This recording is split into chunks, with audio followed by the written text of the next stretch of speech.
Chegou a hora da entrevista do dia com Denise Campos de Toledo. E eu converso agora com o ex-secretário nacional de Segurança Pública e coronel reformado da PM, José Vicente da Silva. Coronel, boa noite. Obrigada pela presença. Boa noite, Denise. É um prazer estar com você novamente. Bom, nós vamos falar de segurança. Agora, quando a gente fala de segurança no país, a gente está falando muito em insegurança, que é o que a população vem reclamando. A gente percebe isso, inclusive, em pesquisas, na avaliação do governo federal, na avaliação de governos estaduais. Temos problemas seríssimos aqui no estado de São Paulo, na cidade de São Paulo. E o governo quer levar adiante aquela PEC da segurança, acreditando que um trabalho mais unificado possa trazer resultados. Como é que o senhor avalia essa situação e a proposta do governo?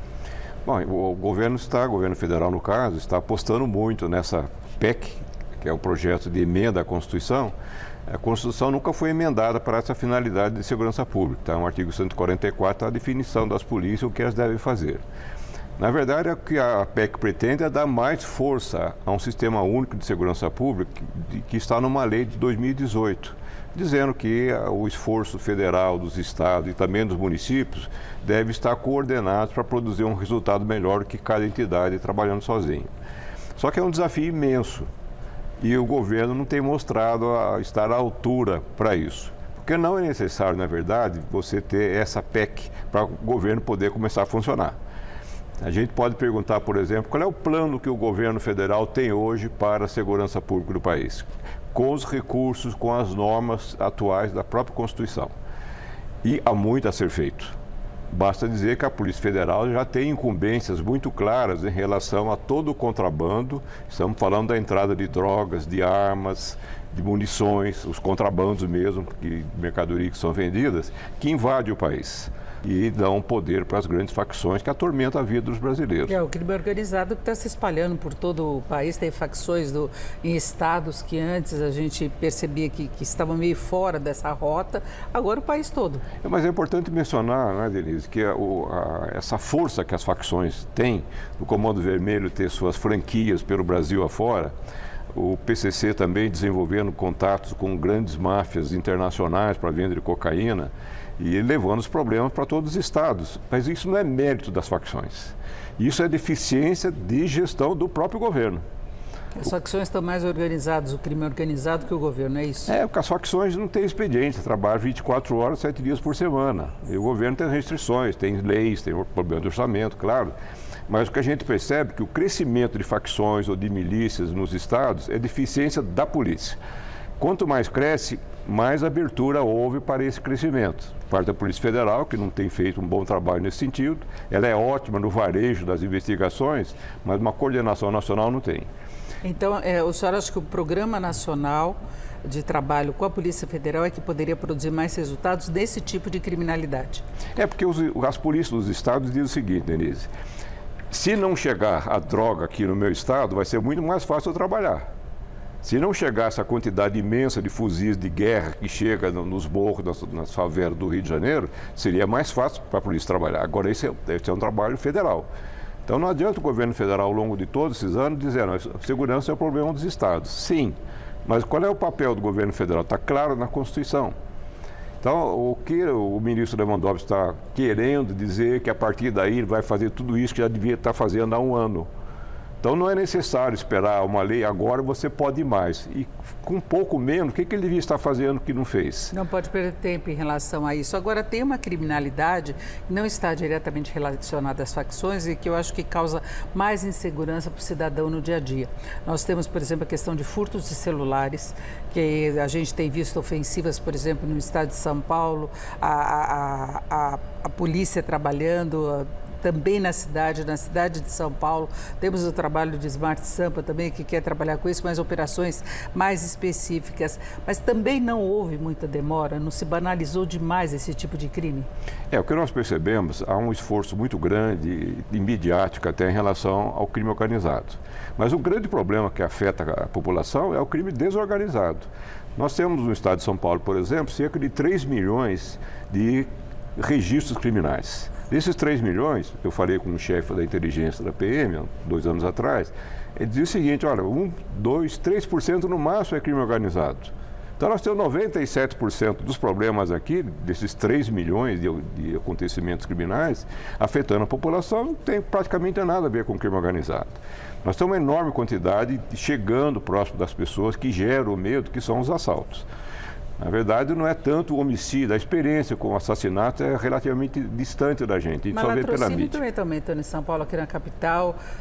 Tem alguns roubos que parecem banais, por exemplo, de alianças, que virou moda agora. A gente pode colocar assim, entre aspas. Na cidade de São Paulo deve ter uma subnotificação enorme, porque a pessoa não vai fazer um boletim de ocorrência porque teve uma aliança roubada, porque sabe a probabilidade de ter de volta é mínima.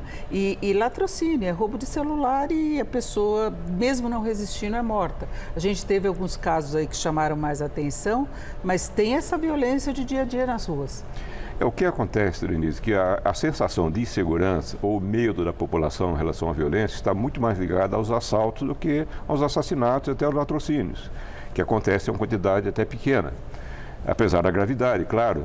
Mas a experiência do roubo está muito próxima da gente. Se conhece dentro da sua família, dentro do seu círculo de relacionamento, pessoas que foram assaltadas. E quando a gente é assaltado, o medo é de morrer no assalto. Isso gera essa expansão de medo e, na verdade, nós estamos ainda pedalando muito para resolver algumas medidas desse tipo. Então, o ministro da Segurança Pública e ministro da Justiça e Segurança Pública, ele mencionou agora um projeto de lei para aumentar a pena para a receptação. Porque o que fomenta muito a indústria do celular e até das alianças de relógios que aparecem na moda é justamente o cara que recebe. Lembra do caso da Mainha, que estava fomentando os assaltos com motocicletas, celulares que mataram o ciclista aqui em São Paulo? Então, esse é um tipo de receptador. Mas uma pena de 4 anos apenas. Então, vamos aumentar para 12 anos. Sim, essa é uma das medidas. Mas o que mais? Mas tem esse problema de não se cumprir pena, né? Recentemente eu entrevistei o secretário de Segurança aqui da cidade de São Paulo, Orlando Moranda, e ele falava exatamente isso. Ele falou, seria bom, não precisava aumentar a pena. Se ficasse preso esse período, pelo menos, a gente já tinha um controle maior, já inibia. Agora, a pessoa não fica presa 3 anos. Tem essa questão de ser liberado com muita facilidade. Roubou o celular.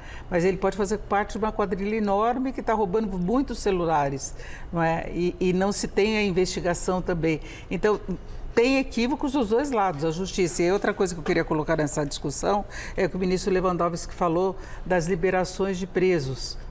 Por que libera? Porque a polícia prende mal. E aí eu queria juntar tudo isso. Quem que está errado nessa história? O ministro ele falou uma expressão que chocou o mundo policial. Nós temos muita dificuldade em termos de competência das polícias, tanto da PM como da Polícia Civil. A PM, que mata muito em certo lugar, São Paulo começou a matar muito, Santa Catarina, Rio de Janeiro, etc, etc. A Polícia Civil está devendo muita competência na investigação, aí celular poderia ser afetado por mais competência de investigação também. Mas nós temos 15% de esclarecimento de homicídio, que é o crime mais fácil. Se tiver ruim aí, o resto está péssimo.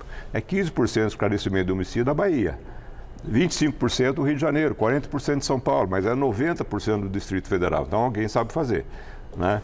Então esse é um ponto de dificuldade. Agora, o que acontece é que muitas dessas prisões são feitas corretamente, com risco de vida dos policiais, né? Ninguém gosta de ser preso, resiste, às vezes atira nos policiais. E quando é levado à audiência de custódia, uma das perguntas é, o policial maltratou você? Tem esse tipo de situação. Daí é uma das vantagens da câmara corporal do policial para mostrar que ele está agindo corretamente. E aí, como é a terceira, quarta, quinta, sexta vez só que ele furtou, roubou um celular, então as prisões estão muito cheias, supostamente, então vão devolver para a rua para roubar outro celular. Então essa é uma dificuldade, não é tanto da polícia. Nós temos alguns estados que têm enorme dificuldade para prender bandidos, como é o caso da Bahia, que nós mencionamos aqui. A Bahia prende pouco, por incrível que pareça, a justiça julga pouco, tem o maior contingente de presos provisórios do Brasil, está na Bahia. Então, a desigualdade é muito grande, que impõe também um grande desafio para essa coordenação nacional de segurança pública. Mas o ministro pisou na bola, como se diz, dizer que a polícia prende mal. Não, é que a justiça condena mal também. Agora, Coronel, antes de encerrarmos, eu acho que para quem está nos acompanhando saber qual que é a perspectiva, né? A gente tem alguma saída de curto prazo que possa melhorar essa situação, esse medo que nós temos de andar nas ruas, de ser roubado de celular. Agora, se não se pode usar aliança, você não pode mostrar o seu celular, você tem que levar um celular velho lá para entregar para o ladrão, porque senão ele pode ficar bravo também e te matar porque você não tinha celular. Qual a solução para isso tudo, curto prazo? O senhor vê alguma perspectiva? A curto prazo tem a menor chance, né? Porque é importante que uma medida ampla de afetar a segurança pública, mais ou menos nos moldes como fez o Zedillo lá atrás do México, como fez o prefeito de Nova York, claro, é só uma cidade, apesar de muito grande, mas tem que levantar uma prioridade dessa questão. Precisa ter uma liderança do governo federal, do presidente, liderança para afetar, trazer a contribuição, a colaboração de todos os governadores, prefeitos, a sociedade como um todo. Ele precisa ter credibilidade para isso. Chamar e aí desenvolver todo esse pacote. Onde é que nós vamos reduzir a impunidade?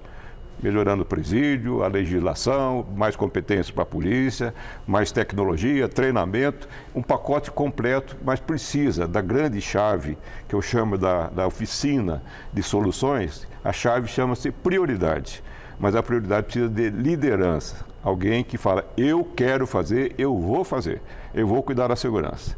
E estamos aguardando até agora que haja efetivamente essa melhora. Eu agradeço muito a presença do ex-secretário nacional de Segurança Pública e coronel reformado da PM, José Vicente da Silva. Muito obrigada mais uma vez, uma boa noite. Boa noite, muito obrigado, Denise. Com vocês.